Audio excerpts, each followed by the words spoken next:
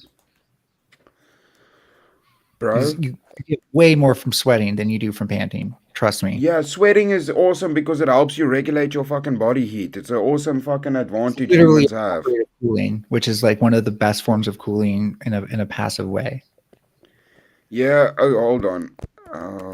Yeah, but exactly. So the thing is, we are uniquely designed. How many other animals fucking sweat like humans sweat? I think pigs actually do sweat. Let me double check that though.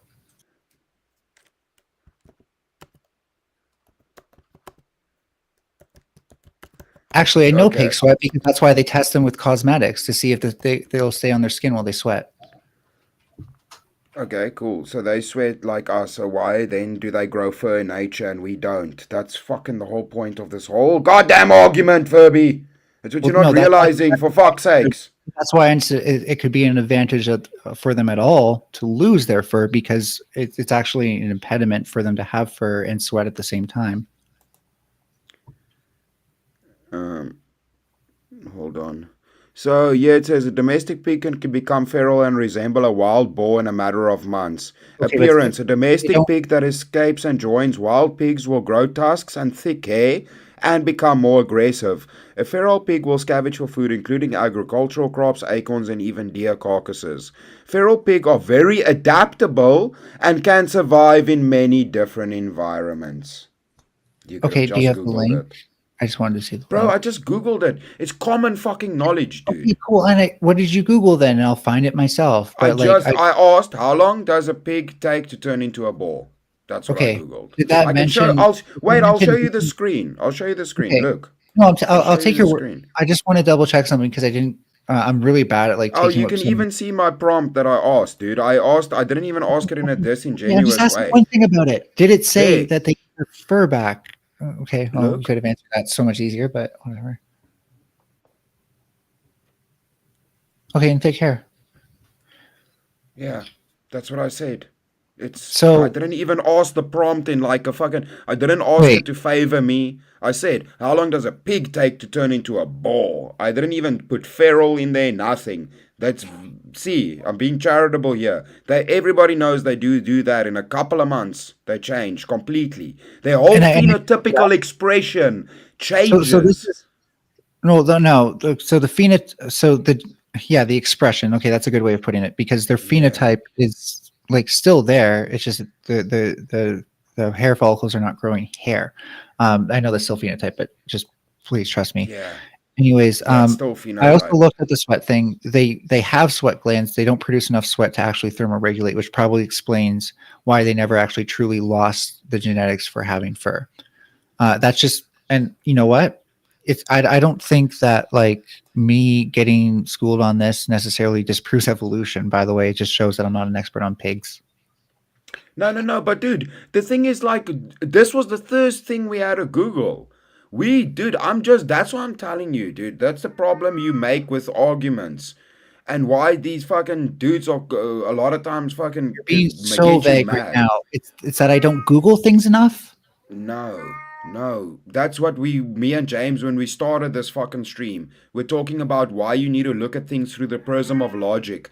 Because we don't even have to Google fucking nothing. I'm asking you simple questions that fucking children can answer. We can just run through the I logic don't in our think many fucking children know brains. how long it takes for a Bro, domestic boar or domestic pig to become a wild boar. Like, bro, come on, let's be Bro, do you think like, I know a lot about animals more real. than I Like guess I'm most saying, people, like but most I'm not a children know how to do it. biologist, and the people in chat aren't biologists, bro. Dude, Everybody like this realizes the talking fucking point. logical No, but discussion we're having. It's Stop not saying you're just using complex. logic. Stop saying you're just using, because you've clearly heard this talking point from someone What am who's I using anti-evolution then?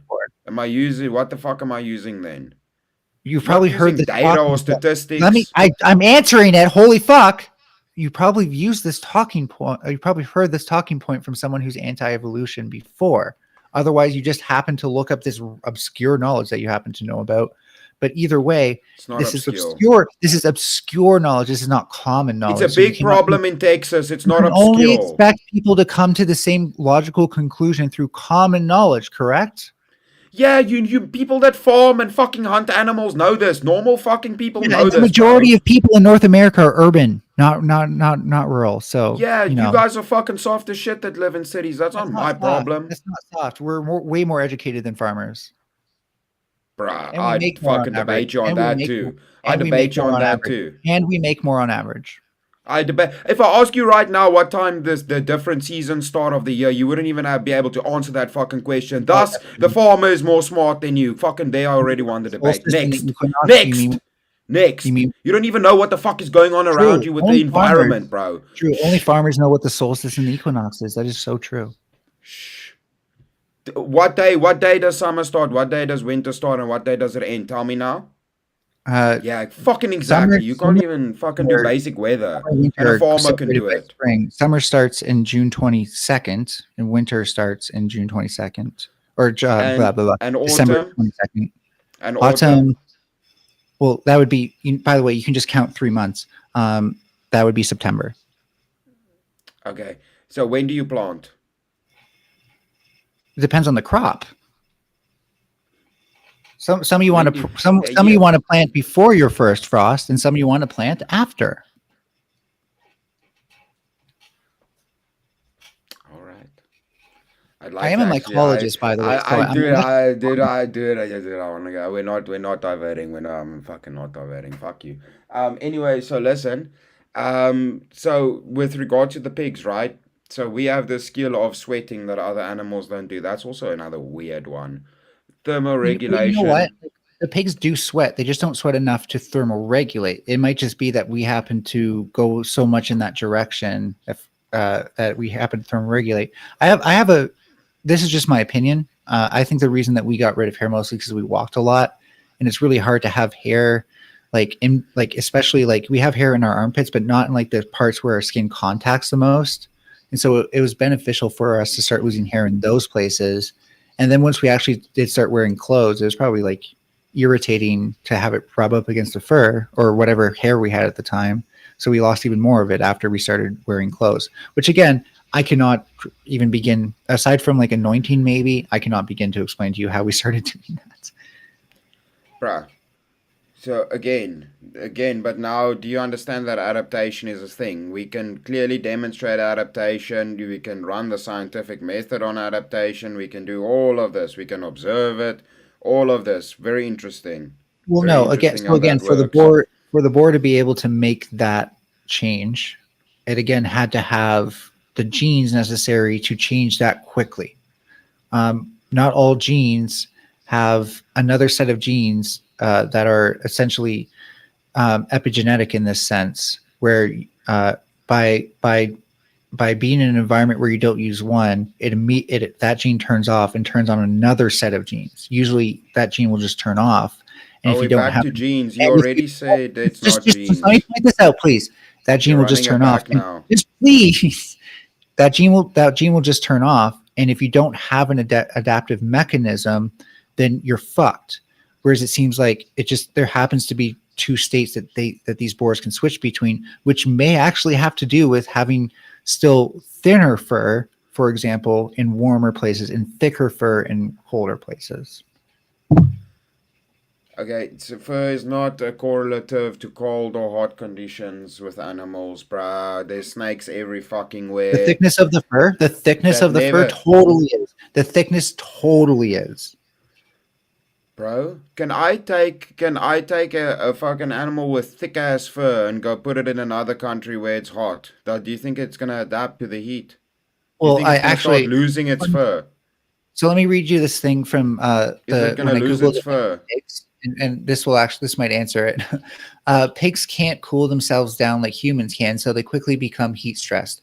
So yes, animals can become heat stressed if they're not adapted to their climate and have too much fur.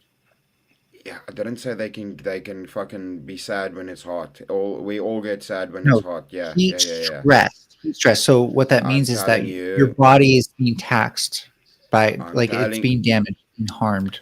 It's not Okay, that's not an emotion. Nothing we to do with emotion. perfectly time it over a month and slowly increase the heat.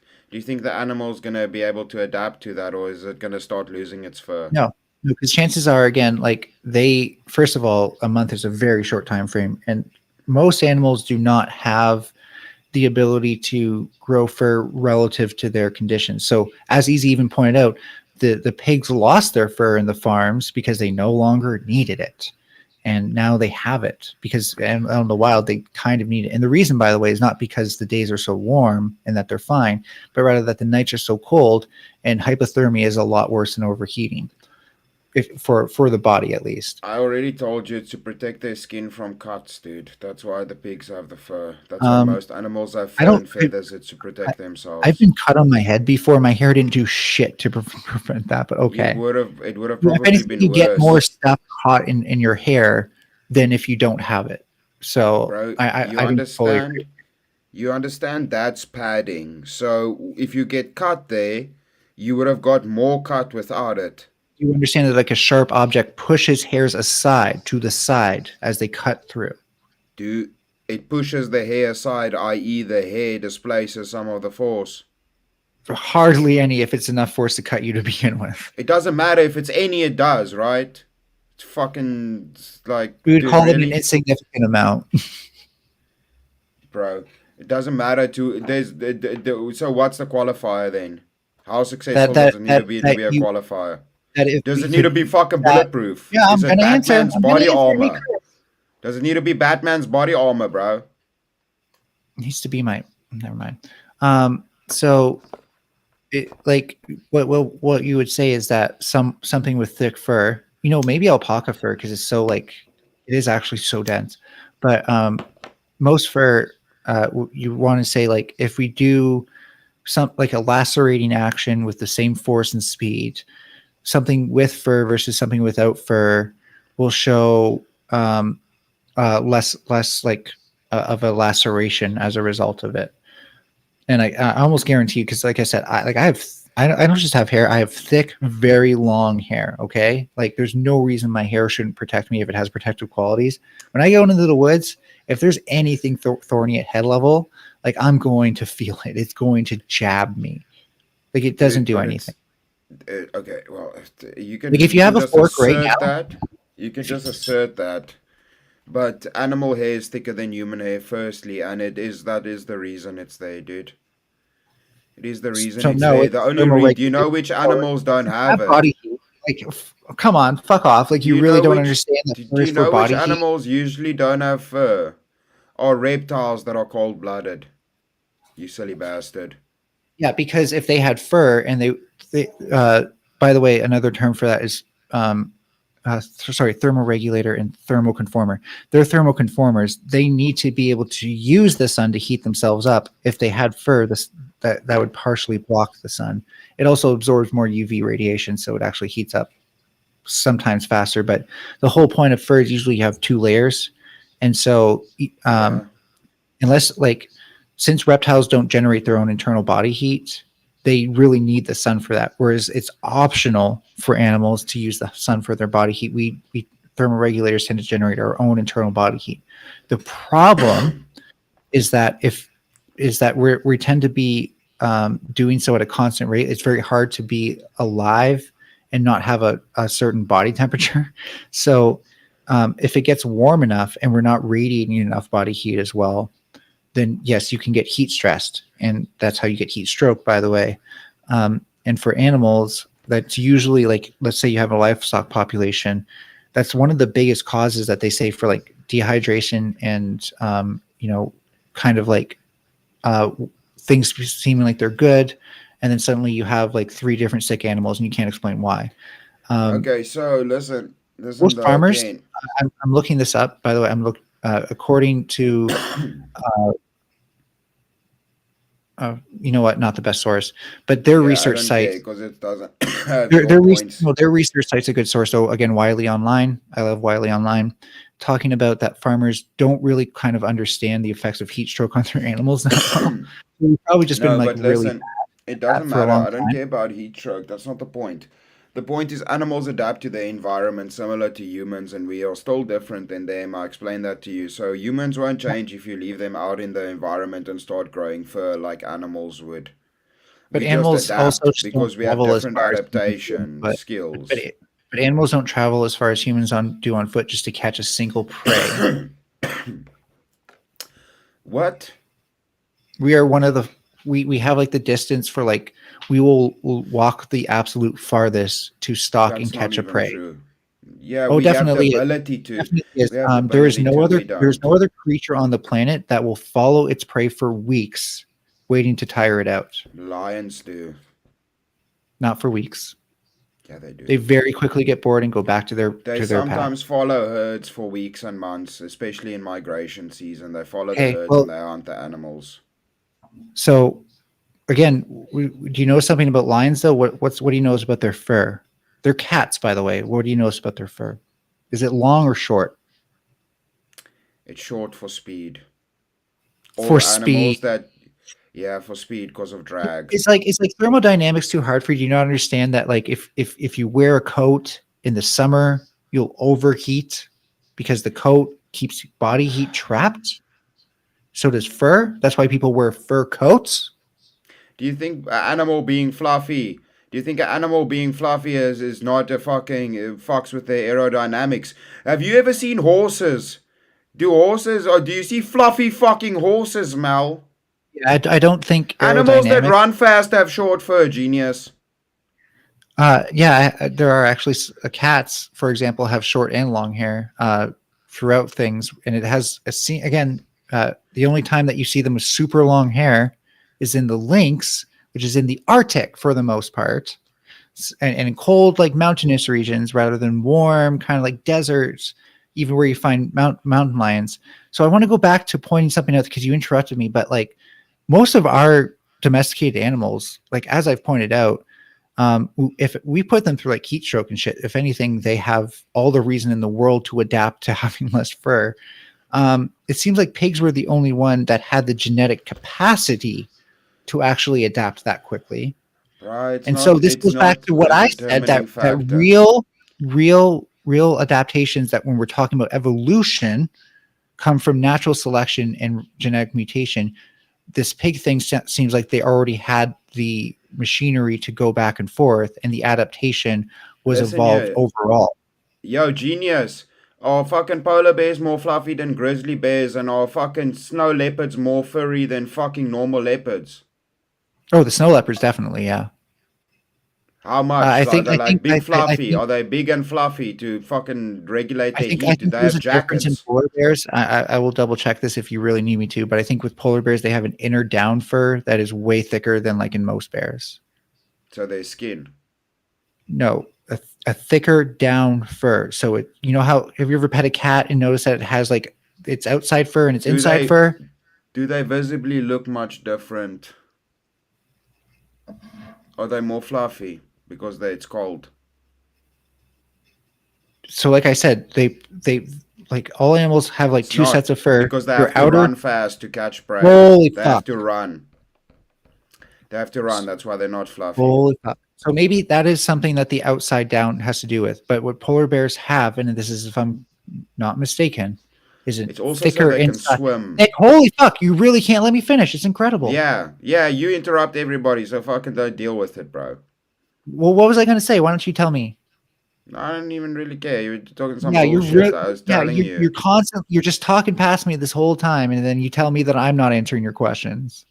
Bro, I've answered every fucking question that you've given me. I've even had to fucking Okay, Google some so what stupid shit that what everybody about the knows. polar bear's fur makes it different than grizzly? You fucking answer the question because you asked it and you don't want to hear the fucking answer. Bro, do you know what's different? Is they need to swim more than grizzly bears, and obviously they're more adapted. The skin will obviously change Grizzly slightly bears. because of cold weather. Even, I grant adaptation, but what I'm telling you is the thickness of the fur is not you a ever seen a direct brown bear indicator to swim? the heat of the environment. Wait, have you never seen like a grizzly or a brown bear swim across a lake to like an island or something? They do it all the fucking time. Yeah, yeah, they do swim, but they also have really fucking thick fur to protect them because it's a protection No, but mechanism, not just a heat it's regulation not mechanism. it's not the outer fur because like again you only think about like what your eyes tell you. You don't actually think any deeper than any of these things.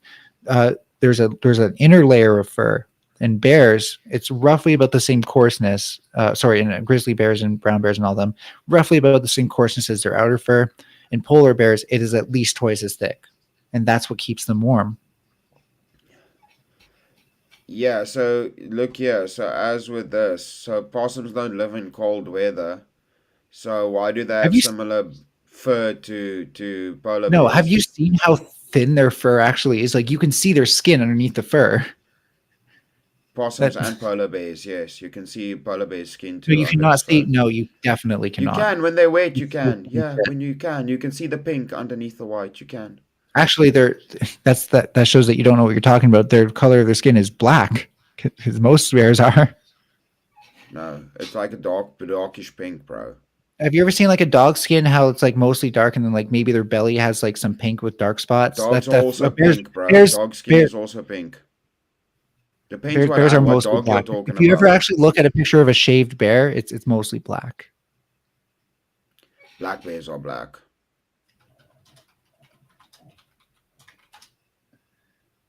Bro, just Google wet polar bear and Yeah, you'll I see, literally just bro. found one. It's black all over. Found a picture of a shaved polar bear. That's racist. That's racist. That's racist.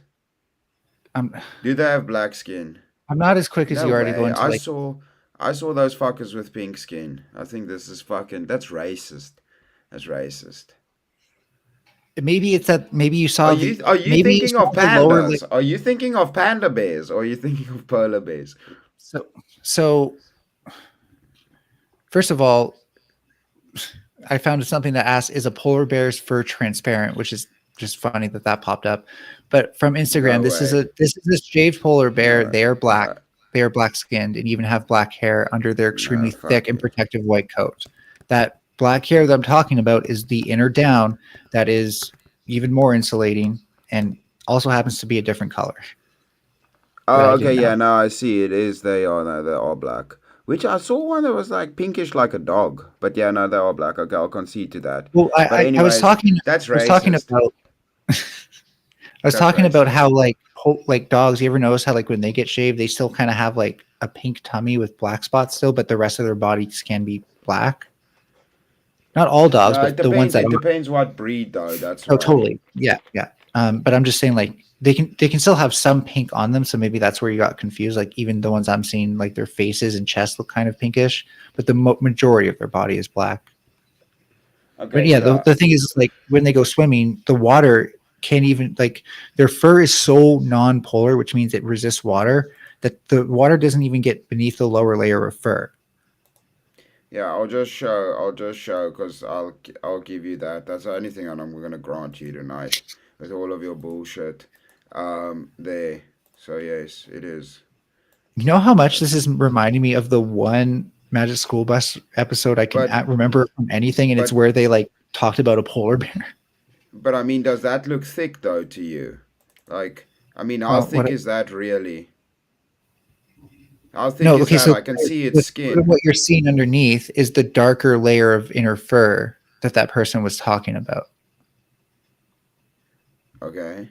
I that picture just being So, associated but with that does it? thing But because isn't that all like just wildlife. kind of what a grizzly bear has, but maybe slightly thicker because it adapted to its Oh environment? no, it's the opposite where we see that it's about the same coarseness, whereas the polar bear's inner down is like twice as thick at least.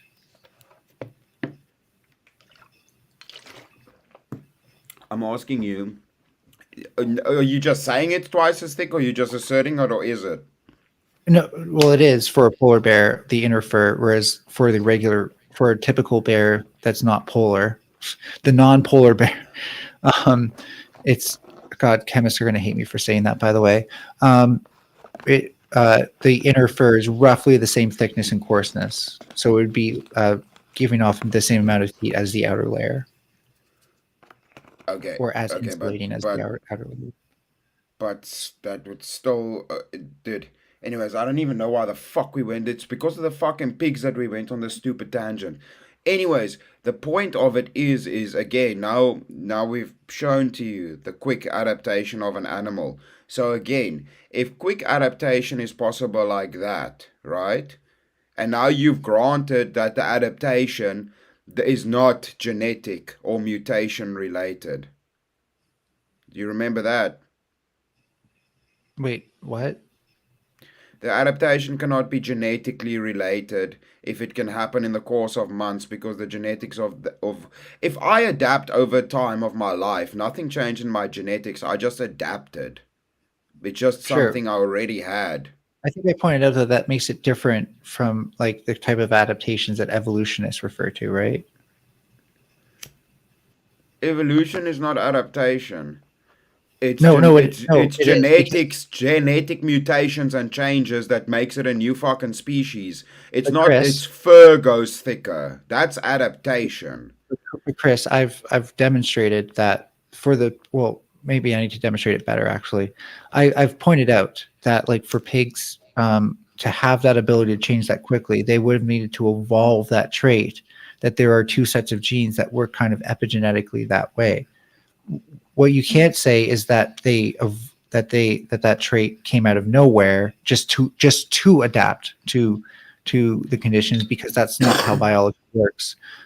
You're kind of taking for granted that things just adapt without being able to explain how they adapt. And how they adapt is at some point it became beneficial for pigs to not only develop, I'm guessing, not having fur, but to keep that genes for the fur. So to have both sets and then have one cancel the other out. So if you're expressing one, you can't express the other. If you're, and same for the tusk too, right? This is why the wild types between pigs and wild boars is so much greater than it is for horses and wild horses, which are they look basically the same. Because there's two epigenetic profiles for the same species, and But I'm this can yeah. confuse us a lot too with like fish. A lot of Anyway, times we thought fish were different species, but really they're just expressing a different they are different epigenetic profile. species. They are different species. Fish are No, different no, species. again, because if you Are take you that saying fish, fish aren't different species? Or are you being ridiculous? I'm not saying all fish are the same species. I'm saying that there are certain fish that we thought were different species, but then we would put them into the same tank as the other species and they would be like, "Oh, now we're the same species." And the reason is that what made them seem different was an epigenetic profile that was expressed conditionally based on their environment. That is still an evolved adaptation. It didn't just come out of, you can't just adapt to something out of nowhere. Yeah, you can't just assert evolution when adaptation is testable, repeatable, and observable. But no, evolution is an explanation for how that adaptation is even possible to begin It with. isn't. It isn't. It's got nothing to do with genetics. It's about So changes then in the environment. why don't we see a wild type horse versus the domesticated horse? Why do they look virtually the same? Yeah, why do horses in cold condition and horses in hot condition look the same? That is weird, right? So I can explain that using evolutionary theory because again, those adaptations that you're explaining in pigs and wild boars, that itself is an evolved trait to be able to epigenetically hop between those two states, those two conditions. You No, couldn't maybe it's adapt. because. please, you couldn't adapt like that unless you had evolved that ability to adapt, or something had evolved to do that. In No, horses, in horses, horses, bro. in horses, there is no similar adaptive mechanism because there is no epigenetic profile that can change conditionally based on its environment. You're just saying shit now at this point. Listen, the point is that a horse in one part of the world and a horse in another part of the world, Chris, they when still look people like use a words that fucking are too big, horse. Chris, which word did I use that you need to go Google right now? Because I'll give you a second, but I did not just talk shit. I don't Google shit. You fucking Okay, come here with your logic. Don't Google with your fucking bullshit words that don't mean dick. Listen. no, they definitely If mean a stuff. horse in one country and a horse in another country fucking look the same, even though their climates and shit are different, Which then means if they these have very little. adaptations are because of evolution over fucking time, they would look completely fucking different. Oh yeah, no, they would. Because evolution takes so long that it even outpaces, human civilization itself outpaces it.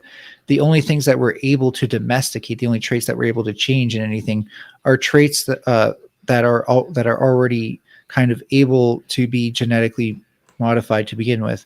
In something like 4 months, it has to be epigenetically, because first of all, you can only acquire new genes from one generation to the next. New genes don't just pop up into your body unless it's a mutation. And in your life, you're only going to have No.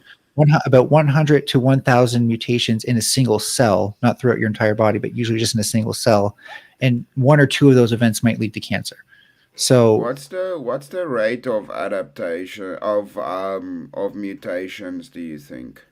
oh, it varies heavily. So for us, we have highly conserved genes. There's lots of machinery to make sure we don't have mutations. So it's very low. And sexual reproduction ensures that. In Or bacteria, it's incredibly high because they have horizontal gene transfer and asexual reproduction. Okay, but that's weird. So why does one species have higher rates of mutation and other ones have lower rates of mutation? Well, as I've already pointed out, it's kind of like having machinery that checks the code to even check for errors and gets rid of them. I'm just going to point out there are different types of mutation as well. You have the insertion, where a new piece of code is put into like the wrong place, and so if it does something, you get a mutation. A deletion. Is mutation always positive? No, God, no. Most mutations don't Okay. do anything. More mutations are negative than positive as well. Okay. So then we got to factor in positive, negative, and neutral, and most from observation being negative. As we've seen when we've No, interbred most are neutral. animals. Sorry, just to be super clear, most are neutral, but there are more negative mutations than positive overall. Yeah. Okay. So that's a problem with the evolutionary model. So now if there's not a high likely rate of mutation, now you need an entire population of mutations to even do one change that is a significant impact upon that population. Do you see how that becomes like winning the lotto while winning multiple lottos at the same time? It's not just even winning one lotto. But You see how that's many kind of things you have to grant yourself for that to happen. that in turn explains like why we evolved to have sweat glands to thermoregulate, whereas almost no other species could successfully do that. Because it really is a lotto of different traits coming together to have an emergent property at the end of Yeah, the day. it's a funny fucking thing that humans have a lot of these weird things that other animals don't have. That's very interesting. Things that monkeys don't have.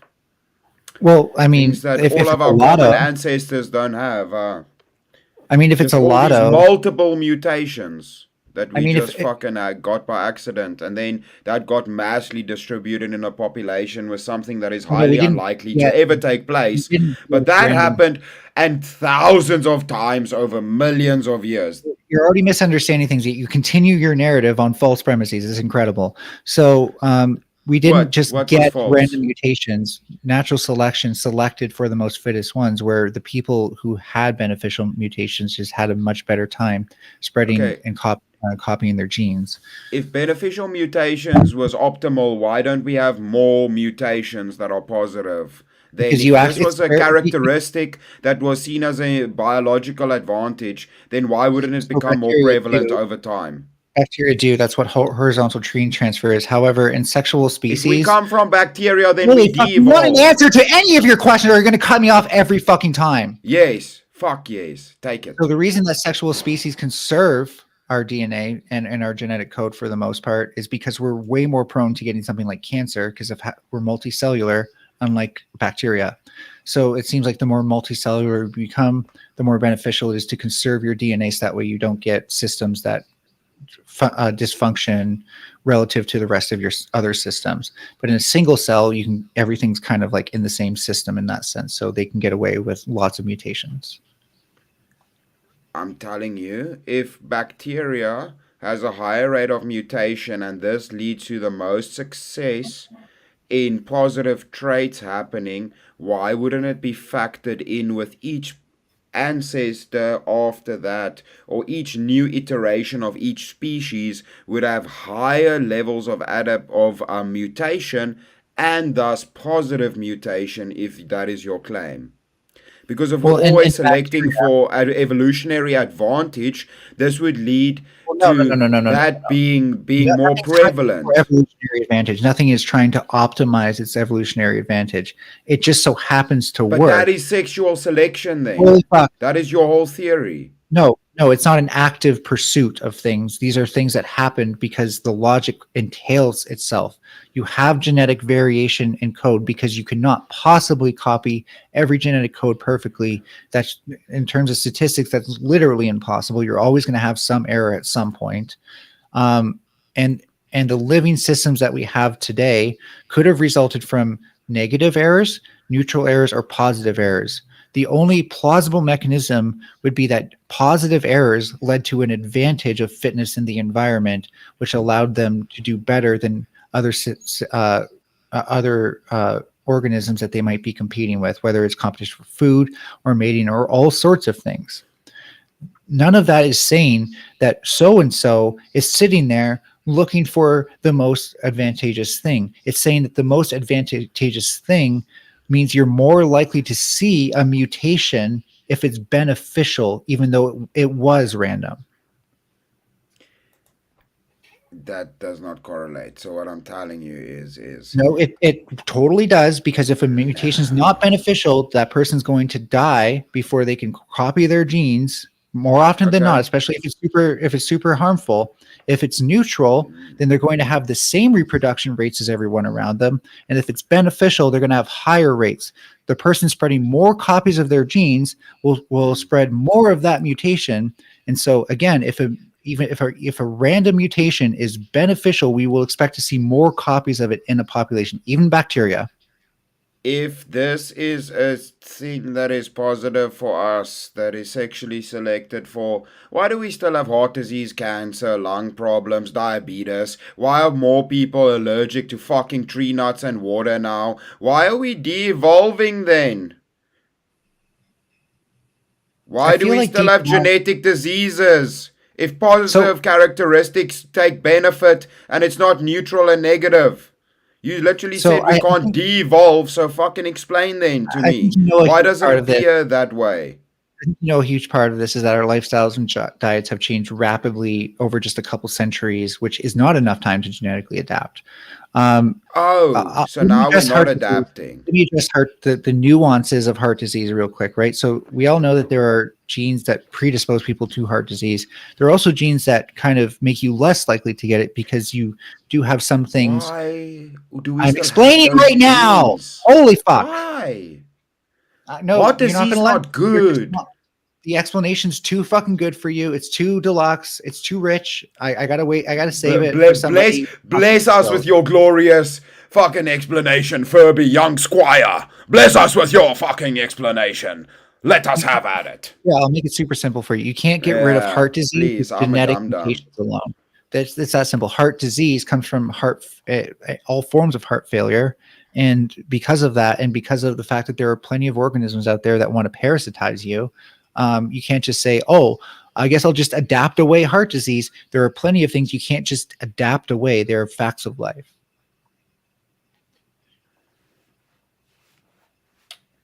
That's not an explanation for what I asked you.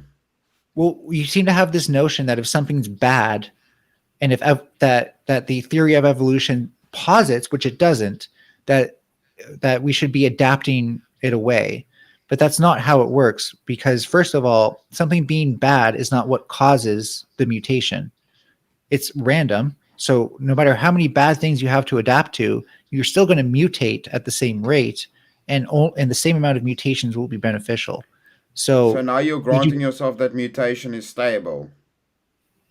for a population, it generally is, but there are of course environmental factors that can change that.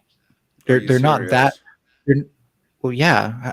First of all, the machinery in your DNA, in your body right now, that's checking your DNA and getting rid of the pieces that are erroneous and replacing it with proper pieces, it's pretty much the same as mine, dude. There's really not that much difference. So it probably would be a difference in environment that leads to you having a higher mutation rate than me.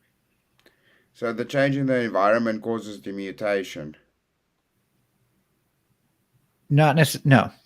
Well, that's No. what you just said.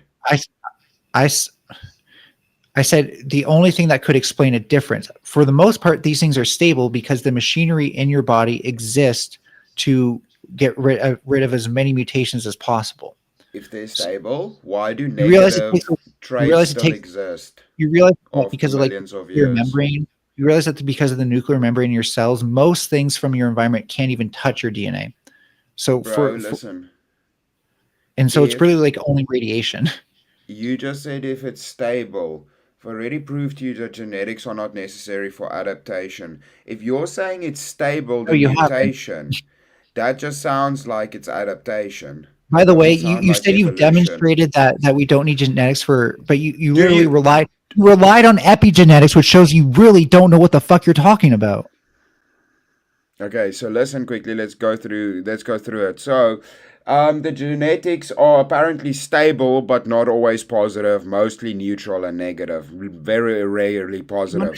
Can you explain to me whenever? Okay, so this is your theory for how we got here with all of the positive traits and became better and better and bigger minds and all of this. This thing that you just said is neutral to negative most of the time, and it's stable at doing that, which is just a bunch of fucking dick on toast. Yeah. Anyways, next. No, let me fucking finish. I'm busy. I'm fucking talking. Listen, I'm talking still. I'm talking still. And can you ever show me an instance where adaptation produces negative? Adaptation generally produces better because it's an improvement upon a problem.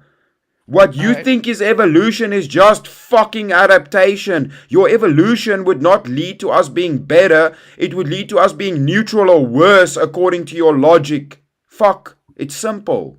So for sickle cell anemia, that is something that like we have there's no reason that we should have evolved that. But it turns out that people whose parents who only had one parent who carried the gene are more resistant to malaria. So it turns out a lot of these things that happen genetically don't make sense.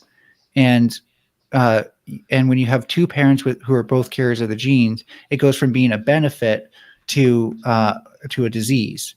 And by the way, the words for this are the single parents condition is called the monozygotic condition. That when both parents carry it, it's called the dizygotic. So, and another example is schizophrenia. Now, schizophrenia is a bit more complicated because, what's schizo do? The answer comes back to what does somebody with mild schizophrenia represent to their environment? Well, we can kind of see that throughout history, shamans have been really important for early human civilizations. Just pretty much how would you put it? Religious people, like priests and priestess, regardless of what religion they were doing, it was always important to have somebody who made very abstract associations and seemed to have a predisposition to magical thinking. We still don't exactly understand how that works, but we know that for the most part, you don't get schizophrenia, full-blown schizophrenia, unless it's a dizygotic condition. And that's why that's actually why my mom has schizoaffective. We've had no schizophrenia in our family. So my grandma or my grandpa was probably a carrier. And and I have schizotypal now because the first expression of it is stronger than the next expression as well. It has to do with it has to do with like dominant and all recessive and all that. But yeah. So you evolved the defect. Well, no. Again, so there's a beneficial component to it when it's Schizophrenia, monozygotic. what's the benefit? So again, the monozygotic condition of schizophrenia, the milder condition is schizotypal, and it seems like the benefit would have been more of a social one to the community, in that shamans provide a lot of kind of like spiritual support for the people in their community. But let me give you a more concrete example. This is the one you walked out on. Get in the fucking crystal. Get in the fucking crystal. Get in the fucking crystal. Get your bullshit out your mouth. Get in the crystal. Fucking get in the crystal. What did I say about sickle cell? What did I say about sickle cell? Get in the fucking crystal. Stop with your bullshit. Get in the crystal. Is sickle cell, like, did that not make sense to you? Like, you have a resistance to malaria in a population that's fucking huge. No, chat didn't miss that. I know chat didn't just miss that. I know chat didn't. You just said fucking schizophrenia is a genetic fucking positive trait that's a mutation that leads to social fucking higher social status because you're a shaman. A fucking shaman. Wait, no, you need the egg crystal. No, get in here.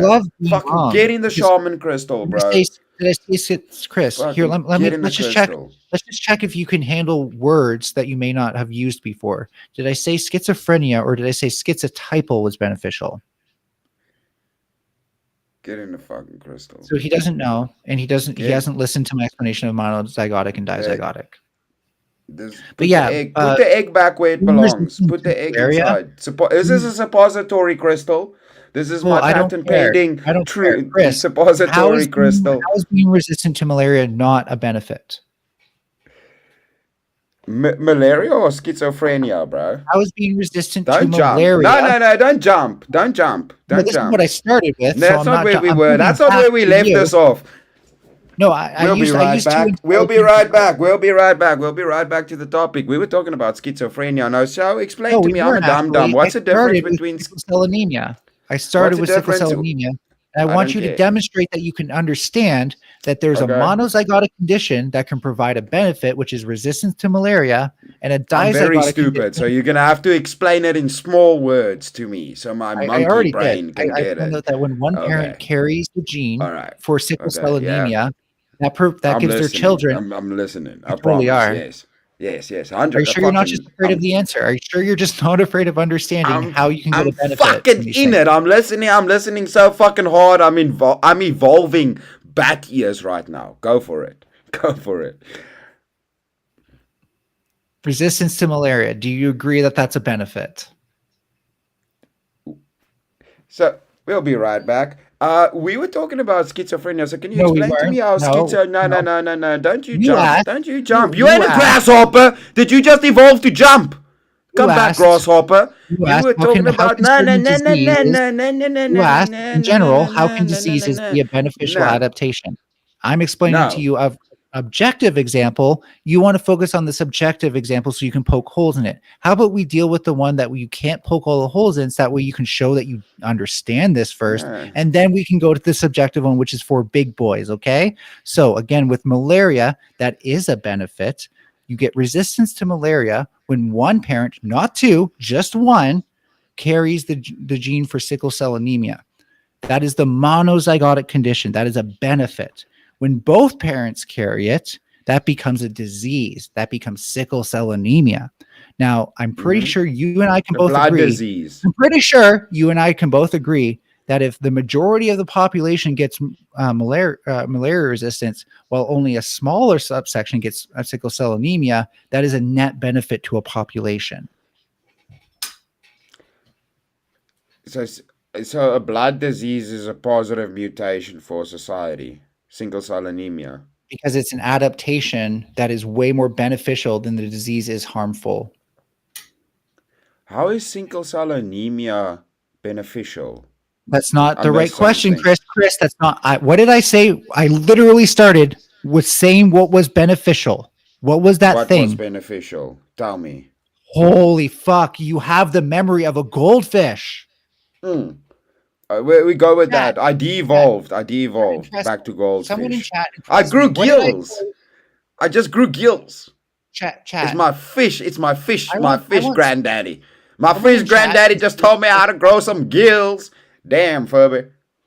so someone in chat My fish. can seriously impress me by telling me what resistance you gain that's a benefit in regards to sickle cell anemia carriers.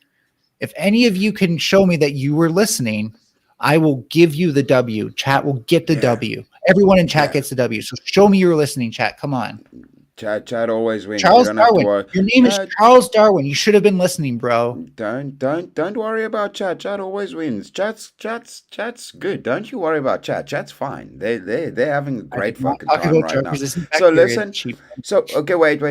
So a condition. Let me just quickly. So a condition that when you get a cut on your body, it doesn't heal, and you bleed out, is a genetic advantage. That's what you're telling me. No, That's why I'm so confused. That's no, what you're telling me. you're confused because you need to listen the first time. Is that not what happens with sickle cell anemia? Am I That's not incorrect what I said about the that? advantage was. Am I incorrect about what happens with sickle cell anemia? Especially because that's not even what my argument was. Are you kidding me, bro? Are you kidding me? That's a genetic advantage. Thank you. Cheap Chip got it. And it's not because of the negative development of the blood cell. That doesn't mean anything. There is specifically a gene that codes for whatever the fuck he's talking about, where if the single parent has it, you have entire population or every carrier in that population has malaria resistance. Resistance from the gene that fucking just kills so many people in Africa. And if both your parents have it, then you have sickle cell anemia.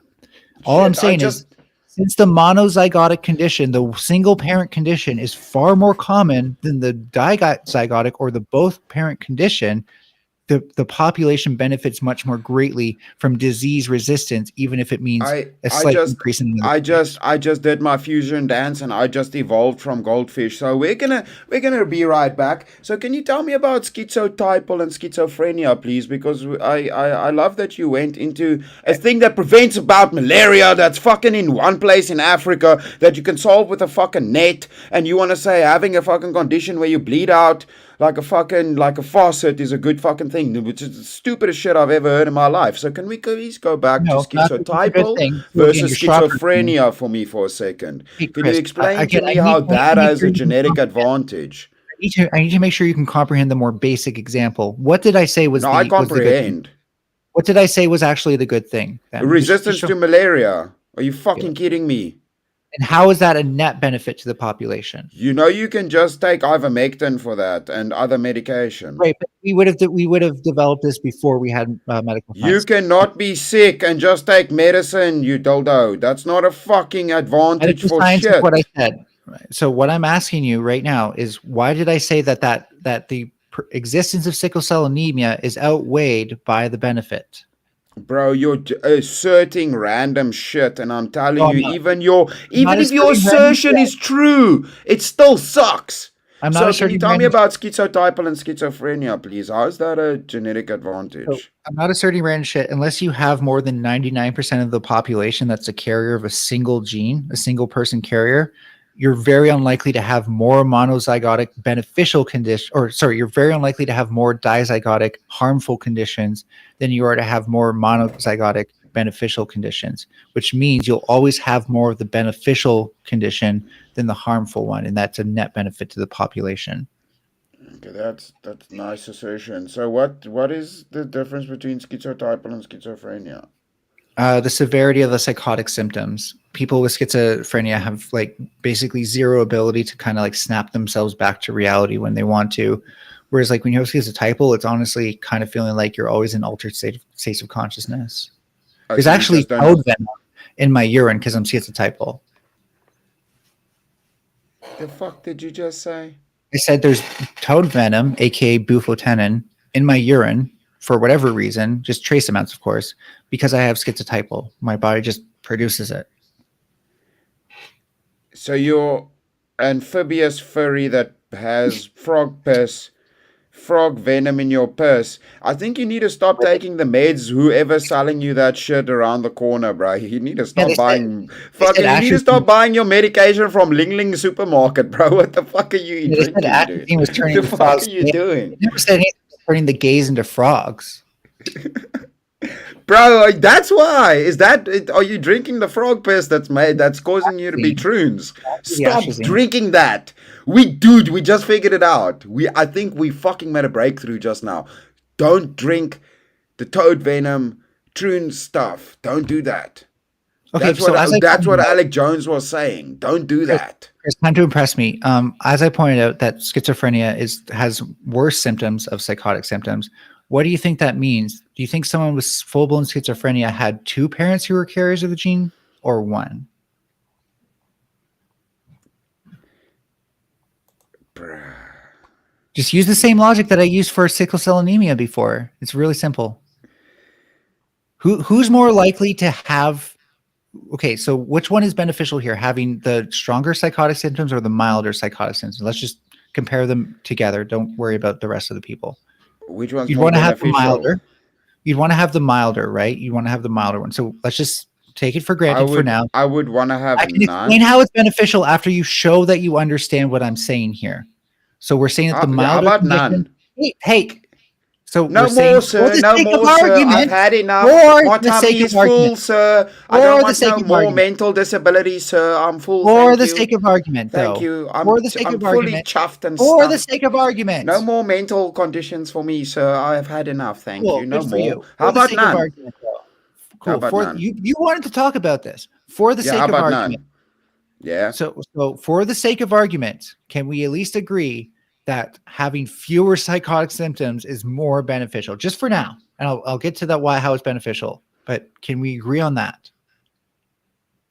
For the sake of argument, come on. Yes, Okay, dude. Obviously, less is better. For fuck's sakes, that's just obvious, okay. bro. Why do you gotta ask me that shit? So given that I said that the population that's greater tends to have the benefit, which one did I say you'll see more of, the monozygotic condition or the dizygotic condition? I don't care which one, bro. I don't even care about You none of really this. The don't. thing You is, don't understand. I need you to understand that the reason we evolve these things is not because the bad thing is good for us. Actually, it's that the bad thing is far less common and outweighed by the good mutation that led us to an adaptation. So back to sickle cell anemia, because clearly we're what's the back to basic. positive Back to sickle adaptation cell of it? anemia, because clearly we're back to basics. What's the If I have positive more of that? population that is What's the resistant to, positive of if being I have more of a schizotypal? population that is immune to malaria, then the little bit of population that I lose to sickle cell anemia is going to be favored by all the lives saved by being immune to malaria. So that's how that is favored in genetics. Now, How is schizotypal an evolutionary advantage? I'm still struggling with that. You understand that I'm a dumb. schizotypal people have to be fundamentally more common than schizophrenic because we are the monozygotic condition. Our parents only had one copy of the gene, not two. And what's your conclusion with that? So the benefit it confers is going to outweigh the detriment. Do you understand What this? is the benefit? The benefit is providing society with spiritual counseling. Now I know that's beyond your grasp, but hear me out. There's no real. I honestly don't want to, but Hear me go out. for Hear it. me out. I don't want to. I don't want to, but go for it. I no don't real- want to, but go for it. There is nothing But about I don't want to. There is nothing about schizophrenia But which go for it. guarantees you will not pass on your copy of your genes. So actually, the slight benefit from having shamans in your community for your population as a whole is outweighed by like the individual, probably insignificant change in how many times you're going to pass on your copy of genes as a schizophrenic. Because believe it or not, a lot of people thought even full-blown schizophrenics were like fucking channelers back in the day, and like, oh man, yeah, you're gonna have some psychic children if you get with them. So I'm just saying, So like, it sounds to me like you have mood swings and you're trying to paint it with a nice fucking spiritual new age brush, bro. sounds like you really don't understand how these things work. I mean, I'm just a simple monkey, according to I you. mean, I So have clearly, mood I swings, don't. but it's because my mood is proportional to how stupid the person I'm talking. No, I'm just kidding. I can't do that to you anymore. You've been a really good person to talk to about this, actually.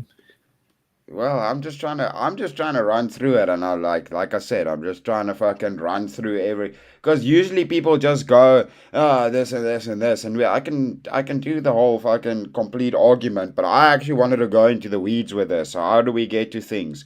What's the explanation for these things? Which I I feel will is a admit more productive that, argument than just fucking just spurging about bullshit and not getting to a point. sure, yeah, and I will admit, like the benefit from being schizotypal is so minimal that like the only way it can really be explained is that like you can still get laid as a schizophrenic person and still impregnate somebody. So Yeah, but that doesn't convey a positive evolutionary benefits, no, though. the schizotypal does. It prefers a positive advantage to your community. And yes, spiritual guidance was really important before we had science. I'm still smiling because I hope Chad enjoys this because you fucking Furby's fucking making me devolve right now because I have to deal with this. I'm gonna grow gills and fucking swim away soon. Well, here's the funny thing. So they say having delusional people in society. It's less so Oh like wait, it's less so having delusional people in society, but more that so one. having one person per like every 100 people who would look at like something in the stars and be like, that's proof of God. We have hope for the future. Let's keep going. Right.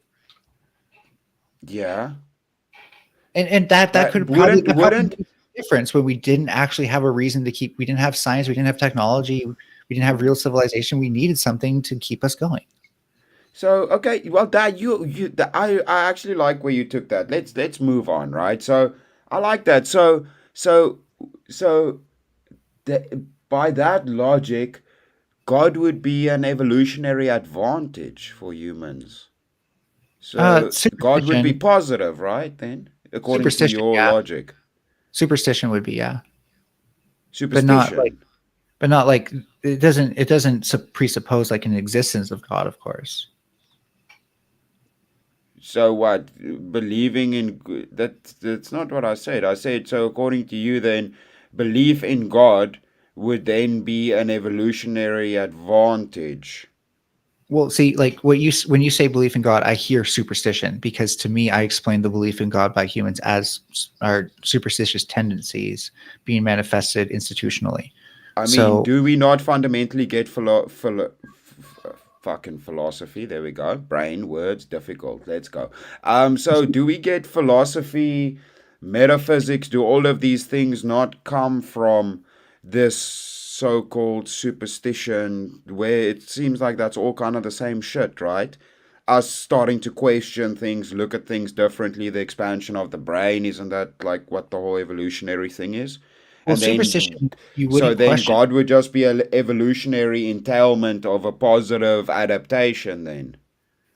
Well, no, like superstition would be like moving away from questioning things. Not that we fully moved away from it, but just like we were We motivated not question to. things more now than ever, dude. That's literally So, what science does. We no, science. question every single thing now, even space. We want to know everything about everything. Right. But okay, so here's the difference, right? Is like superstition, we would look at something we didn't understand and we would say, here's some arbitrary properties I can glean from it. Therefore, it must be this. When in reality, these things were like built on ignorance and it just helped us feel better to feel like we were in, like, had something we could do about it. Right. So I don't have any way to tell the clouds what to do. But if I also don't have any, if I don't understand the rain, I could see the clouds as like just some like living god that decides to bring me rain once in a while. And you know what? I have no way to test this, but every time I bang on these drums in a certain and shake this stick in a certain way, it feels like it rains afterwards. So we're just going to keep doing that because that Are really gives me hope for the future. are you doing that fucking what's that dude's name? Alex, the fucking cosmic skeptic. I don't know. I don't Uh know who the fuck that is. Oh, I thought you were doing his argument that all those fucking other fucking weirdo atheist dudes, their whole argument for that the human belief in God started from worshipping nature, like with the clouds and shit that you were saying, and the Well, sun and yeah, all of it, that it shit. definitely did. We would even put That it, together. We have historical records of clay sculptures that we would make. Then we would tend to hunt down, and that would be right before we go on a big hunting trip. And probably the thing is like the idea, like if I show the universe that I'm intending to hunt here, then when I leave to go hunting, I will probably find that thing. It's the idea of manifestation.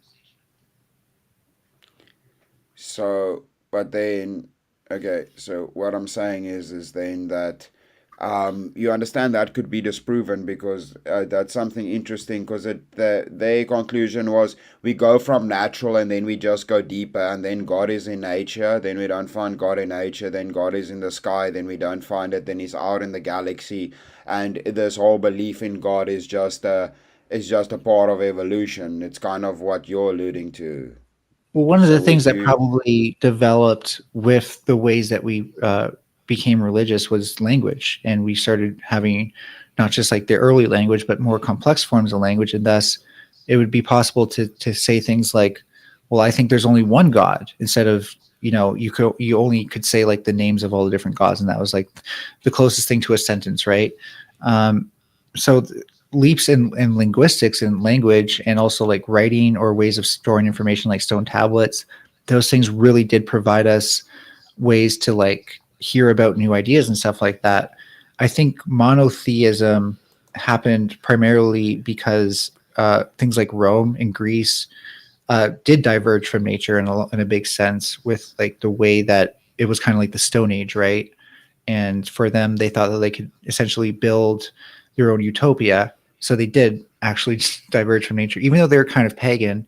Um, it was still a divergence from the true pagans at the time. Yeah, so the thing is, what's funny about that, that I would have thought that those dudes had actually looked at, is that whole claim is bullshit because you know what the problem with that is? We could have always seen the It's stars better in the make the whole sky. claim bullshit and not just a singular part of it. Because my God, No, the whole pagan we were nature worshippers, and there was no like deeper metaphysical side to God from the beginning. Is we always understood death. We did burial ceremonies. All of this stuff alludes to metaphysical, not just the world. And we don't just think the trees are God and all of this. We could have always seen the sun, the stars. We had understanding of all of these things. So I believe it's not the metaphysical understanding of life is not just something that is evolution. God is not just evolution, from my opinion. It is something akin with adaptation that is just in us. I don't believe we come from fucking monkeys. do you know why we probably first started burying our dead? It's because we got sick from being around them, and we didn't understand bacteria at the time. So what we thought is that like there's evil spirits in there because they've died, obviously, and we have to do some sort of ritual to get rid of it. Burying was one of them. Cremation was actually more popular back in the day. But another thing was to actually have a shaman come and ward off the evil spirits. Because at the end of the day, that is what drove it. It was a superstition. I'm getting sick, dead body here every time I get sick. We have to have an explanation for this other than dead body makes you sick. But and there were already beliefs that we had at the time, such as that there are deities of rain, deities of sky, deities of light, deities of fire. Because why wouldn't there be? Fire brings you warmth, brings you happiness. The sky brings you rain or sunshine. Why Yeah, wouldn't you worship I these don't things think. when you're under the forces of nature? Do you know why I don't think that's the case? Again, you're granting yourself something, right? So when you go and you say, okay, we first, right? So if we go back in time, we first started burying the dead because of fundamental understanding of bacteria and disease No, that have we made us didn't sick. understand it because we didn't understand it. But why would we bury them then? Because we thought they had evil spirits in them that were making us sick. Bro, that's even a fucking crazier leap to make to say that's the reason. Can I tell you just a very logical reason that By makes the way, if way you're going to more say the sense than Egyptians, that? if you're going to say the Egyptians, the afterlife theology No. took a while to start off after we did cremation. I'm So way before this. I'm like we're still in the time frame of where we're basically, according to you, animals. So why do you know why we would have maybe done this, which is a more logical thing? It's not nice to see your loved ones being dead, Mal. So you either take them away in nature so they can be with nature, or you bury them because you do not want to look at dead loved ones. That's But you're way kind more of taking. logical than fucking ghost spirits, bro. Come on, really? That's your fucking conclusion. Like, you're human. You should realize, like, do you think you want to see that But in the this was village our outside? understanding of There's disease at the grandma. time. This was okay. So you might have that might be a more plausible thing. I think they would have just tried to give the dead dignity, but that's a different thing. Exactly. Yeah, that is another argument that I would say. I would think But it's because we're here, let me different point to something out, please. animals. I wasn't done. I was not done. Yeah, go, That whatever. was our belief of what made us sick at the time. We had no better reference than to believe that it was basically evil spirits You're or just something making you ate. assertions. You're granting yourself understanding of disease and bacteria and all No, of if these you got things. sick, you would go see a shaman. The shaman would try to ward away evil You're spirits granting by making yourself you take shaman. by making you take all sorts of stuff and doing all these rituals. It was usually the fact that ayahuasca also has some medicinal properties, but for the most part, and it also depends on how you make it, by the way. But for the most part, they had no idea what the fuck they were doing. They thought it was evil spirits that they had to ward away. Bro, but you're just asserting that. How No, that would is we even history. know That that? is well known history about what shamans did in communities and what role they served. I don't care about shamans. You're granting yourself That's why they're shamans called and medicine traditions people. and language. We're not there. We're before that when we were basically animals. We're not at Yeah, of shaman course we level didn't with believe in language. demons. Yeah, obviously we didn't believe in demons when we were animals. Like that's just stupid. Yeah, exactly. So what we would have likely done So is stop moving it the would either goalposts be then. listen. No, I've been clearly stated this a couple of times where we're at right now and what stage of human life we're talking about. So what I'm telling you is it would either be that it would attract fucking like dangerous animals. It would not be nice to look at your loved ones. They probably don't Sure, those are smell all more good. All plausible. of these reasons, and then respect for that person to kind Chris, of I've already pointed out put that's more them plausible. You're somewhere. making a useless argument because I've Yeah. already refuted that by pointing out our general understanding of medicine was that it was caused by evil spirits. Okay. So So now, I don't care if you can think of more examples of why we would have buried stuff. I like sure, yeah, it's plausible okay. that there's better reasons. The Good. fact of the matter is we did a lot Good. of things at the time because we thought it would ward off evil spirits. That's why shamans had a job. Okay. Cool. So what okay. Good. I'm glad we're on the same page with this. That's good. Good. You'll see that we're using the logic right now. Okay. But why don't animals do it then? No, that's a great question. Probably because animals Yeah. don't believe in evil Yeah. spirits. No. You didn't. You say we went back. We went back. Why don't animals do it then? No, but that's a great question. And the only one I can think Okay. of is that they probably don't believe in evil spirits. We are pre-evil spirits, Furby. If it's such an obvious thing to keep predators away and all of these things, why would animals not do it? Well, okay, because behaviors don't emerge randomly. You would need like something that causes that behavior to begin with. Humans already had tools to dig, so we were already digging. Do you know why? Because morals are written on our heart as humans, and it's not something that's in animals. They don't give a fuck Okay, about any of that. It's the difference between us and okay. them. Can an animal ever do something that's immoral? Dude, humans can do things that are immoral. That's just a stupid No, no, statement, right? no. It's not a stupid statement to ask if an animal can do something that's immoral. Like, are you a moral absolutist with killing? Do you find all killing to be immoral? No. So the thing is, yeah, that's the thing. There's different distinction, right? That's also something interesting. That's very weird that religion also touched upon that. That the with you know when you go into like the soul argument where they ask do animals have souls and all of this to religious people. What's very interesting is that God actually made us different. So the things that do like immoral things are not subject to the same judgment as humans. Humans are different. They put on a different kind of pedestal, as in with responsibilities. We grant animals doing freely, their instinct, going on instinct, eating each other, cannibalism, all of these things that to humans seem immoral, we grant these animals because they are distinctly different to humans. So you said So morals are yes, like in essence, with animals, there aren't morals. That's a very good point that you're making, and one that I agree with. Animals don't have morals. It's not so something if we're found in made nature. differently It's something that morally. comes inherent in humans from God. Yeah, I agree with you. So if we're made different morally, where do we find the moral parts of our brains that, like, say, like a chimpanzee won't have? Where's the mind located within the brain? Is No, it even that's in the that's brain? that's that's the question of hard or soft determinism. I'm asking you, where can we find morals in the brain? We would probably first have to find the mind, wouldn't we? Okay, so these would be things you'd have to learn then. Thank you. What? Say that again. If there's no if unless this is a priori knowledge that we have instinctually, which I don't think we do, I think we have to learn morals. Then there would be nowhere for the brain. You're claiming that this is something that fundamentally separates us from animals. Now, you could say it's the capacity for moral thinking, to which point I'll actually point out that that's several cognitive facilities which are just better than animals. But in terms of, like, you said, God made us to be moral agents, essentially, because I don't want to try to quote you So perfectly. remember what when we are made, as in the statement of we are made in God's image, that would mean we are similar in I guess would be a best. I can't explain this well, so if I'm wrong, that's fine. I don't care. But in nature and the concept of the mind, and the mind dependency of why we're different to these animals, Are you a consciousness, the dualist? soul.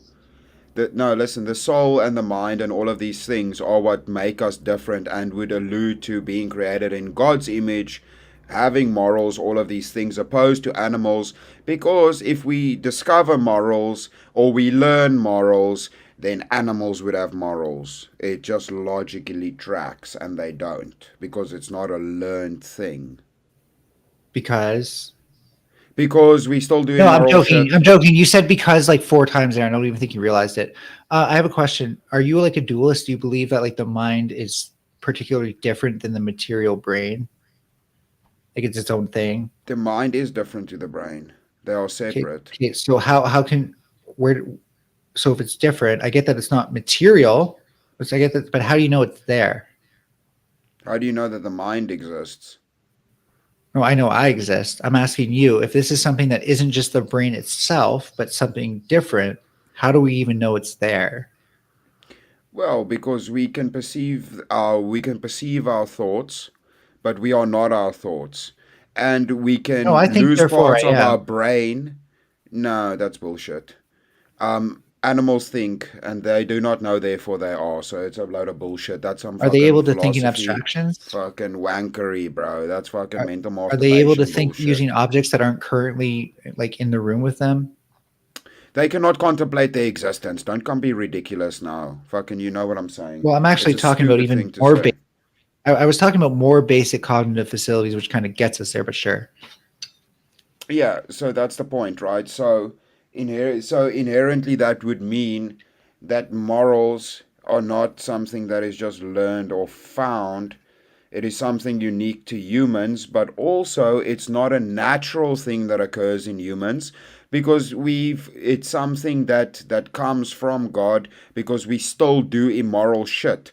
We haven't over time become more moral. We still kill each other, we still suck, we still do whatever we Wait, want, get no. angry. We don't Yeah, do nearly as many war crimes as we used to. dude. Dude, there's still bad people, immoral people in a I'm not saying society that where there aren't. morals exist That's a and all different of these argument, but that's things. a different argument than we haven't become more moral, which I think we have. Saying knowledge of morals and people still aren't moral is my argument. It's No, something that needs to people are come from moral God though. because even There are with different morals, people are people. still immoral. No, So okay, it's not just something that's naturally within us to have morals, first dude. of all, you're defining morals as whether or not people have the same religious worldview as you, as like monotheism and stuff like that. So that's an issue. Second of No, all, second of all, no, I no, think you're no. conflating the fact that immoral people exist with the idea that we're not becoming more moral. We clearly are. There are plenty of things that used to be considered moral that are no longer considered moral, such as making children work, or No, what did I just say? War crimes. Plenty of war crimes that we used to think were moral that we now don't think are.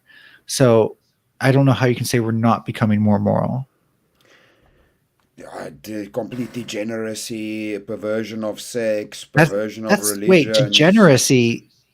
Okay, degeneracy. You It obviously don't mean degeneracy that. literally means to degenerate Yeah, so something, you obviously don't as mean in that in any make break it biologically down and make relevant it way. worse. Yeah, so you obviously don't mean that in any biologically relevant way. Do you mean that culturally? How are we becoming more moral? So I've already gave 2 examples. Were those not sufficient for you for some reason?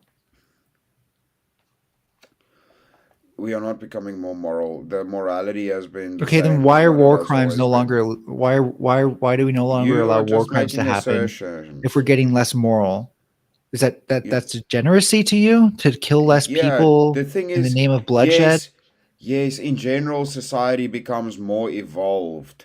But that is Oh, evolution. no, well, you understand it adapts to become a more moral society with time. You know what I fucking mean. It's not actually evolution. You fucking society doesn't fucking it adapts to its surroundings, right? So it becomes more moral in the sense, but us as individuals, and again, remember that's after we've been given morals. Us as individuals aren't necessarily more moral or less moral than we were. Oh, so I'll say like in this sense where Society, yes, but the individual person, probably not. We're probably getting worse. I'd say we're better off than ever because before we needed like a book or like a religion to tell us how to be moral, and now we can use like logic and philosophy to get to that same conclusion, which to me, or even better conclusions, which is probably why we don't allow war crimes anymore, actually. Bro, we still allow war, so I don't understand what your point is. But wait, doesn't the Bible talk about how it's better to teach a man to fish than to give him one? What's that got to do with what we're talking about?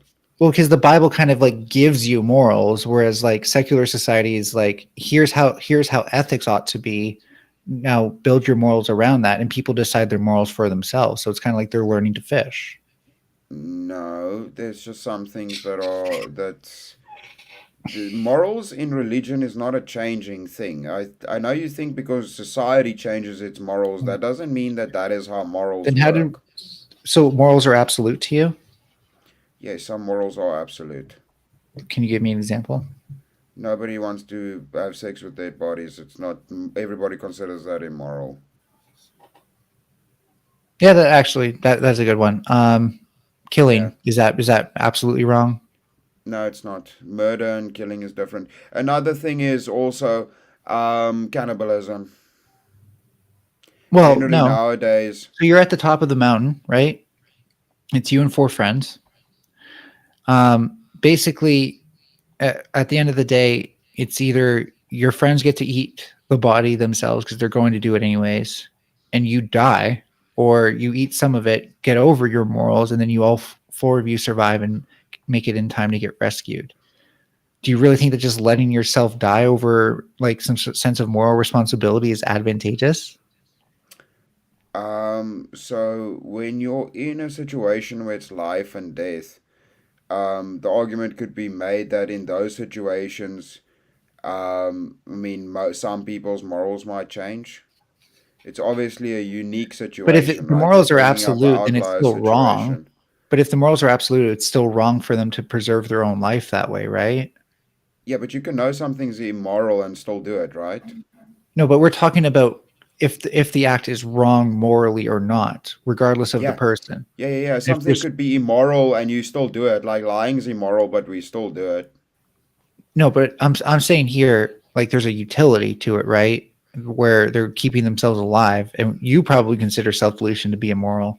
Um, so it seems to me like they're, if anything, they're in between a moral rock and a hard place where they have to choose between self-preservation because that's moral in the eyes of Christ, or cannibalism because that's immoral, or just like I did not set that up right, but I think you get what I'm saying. Hopefully, that like So the thing is, no, but listen, the thing is, you can know something's immoral and still do it, right? That's not a good argument. That you No, don't no, it is. necessarily think it's moral. You know it's bad, It but you doesn't do it for rely on them thinking. survival. My whole thing doesn't rely on them thinking it's moral. It's, is it still moral for them to keep their own life, or is immorality something that can effectively, or sorry, is the moral code we live by something that will effectively say you should die, so that way nobody ever has to be a cannibal? The Because if thing it's that is, absolute, then I don't think I a can lot of explain people would it to actually be you. on board. It is absolute. No, listen, it is. I'm explaining it to you. You can know something is absolutely immoral and still do it. We do it all the time. It's called sinning. So that's not a good argument you're making. I know you think so, but it's not a good argument. And then, secondly, it's the same thing as getting divorced within the church. They grant you to be able to get divorced, but it still doesn't mean that it's not a bad thing, dude. So So there if you're are extenuating circumstances for things. The morals don't change. It's just the actions could be justified, I guess, in some way, but it doesn't change that the thing that you're doing is immoral. It doesn't are the fucking actions suddenly any become worse? moral to do. Are the actions any worse for you if they're done against a child? Trust me, I'm going somewhere with this. Yeah, I don't know why the fuck are we talking about. I don't want to talk about that kind of shit. Just answer yes or no. Um, Harming something weaker than you is obviously, yes, that is way more immoral than harming something that's at your same physical capacity. It's the same reason men are told not to hurt women, right?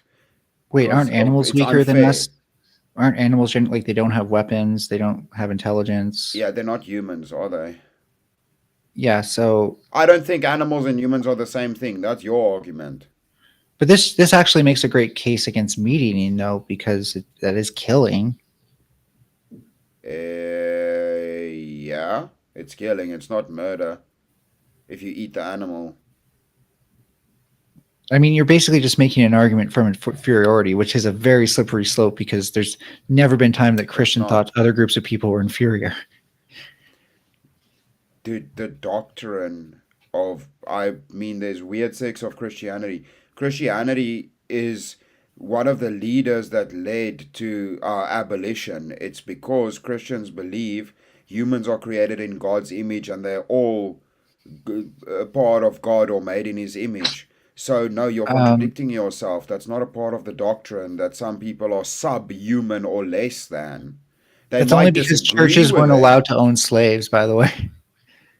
But dude, it doesn't. Again, having a slave is not, again, not an entailment to say that they're less than you. You could be a boss and have I people never said working that. for you and treat them like slaves, but you could still concede that they are the same as you, right?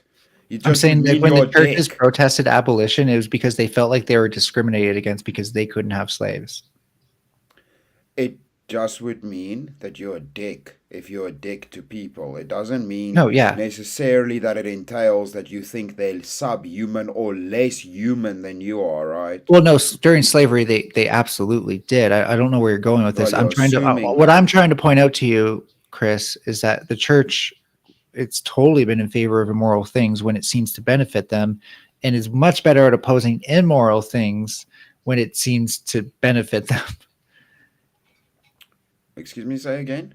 I missed that last part. My thing went So weird. when I explained how like the churches really only cared about abolishing slavery because they couldn't have slaves themselves, that really shows. And this isn't every sect, but a lot of churches just are really optimized to call out immoralities when it benefits them, but also try to like cover up certain immoralities when it benefits them. Yeah, but dude, then how do you get around it? Because you're not a vegan. If it's so bad, why Oh, did I'm your not a moral absolutist. justificating? I'm a moral realist. Okay. So for me, at the actual ethical conclusion to anything is a sum of various moral attitudes which fit best, not to my conclusion, but to that situation. So, for example, I don't think arguments about killing apply to abortion as much as the pro-life side thinks it does. Yeah. Dude, I don't want to spoil our fun. We've had a shit ton of viewers the whole night, especially for my little ass channel, and I appreciate it. But Someone dude, else needs to I've come up here so I can leave without leaving you with dead air. no man. Not I that you're think dead I'm air, but you know what I mean. no, fuck, dude. We've been talking the whole time. But the thing is, no, I've been up for like almost 3 days, dude. I've Oh like shit. little Okay. bits of I like can kind of sleeping see in it. between. Your eyes Yeah, look fucking watery as hell. yeah. I mean, and it's starting to burn now. If I stay awake too long, my eyes just start burning the whole time. Just adapt, bro. Just adapt. Just keep I am adapting all the time. the fact that they're still lubricating themselves and I don't use eye drops and my eyes aren't red is my eyes adapting. Thank you for proving my point. Adaptation. They, You're trying to they wind down. make I'm their not. own lubricant. They make their own lubricant. That's so much I could say there. I'm not going. Like, I'm too tired as well to even make a Yeah, joke about that. exactly. So no, let's call, dude. We've literally pretty much you and me been debating for 4 hours. I'm pretty sure That's we can wild. fucking It was fun. yeah, let's end it. We went deep enough now. We'll do more debates in the future. Oh, for sure. I'm looking, and sorry, I just don't want to 1v1 you twice in a row. Just variety. But if you think of anyone who would make a good debater for a against abiogenesis, so they're essentially Dude, did probably a you young Earth hear? creationist. Dude, I'll chat to Jim Bob. What I think you need to do is you need to do it with Carpenter.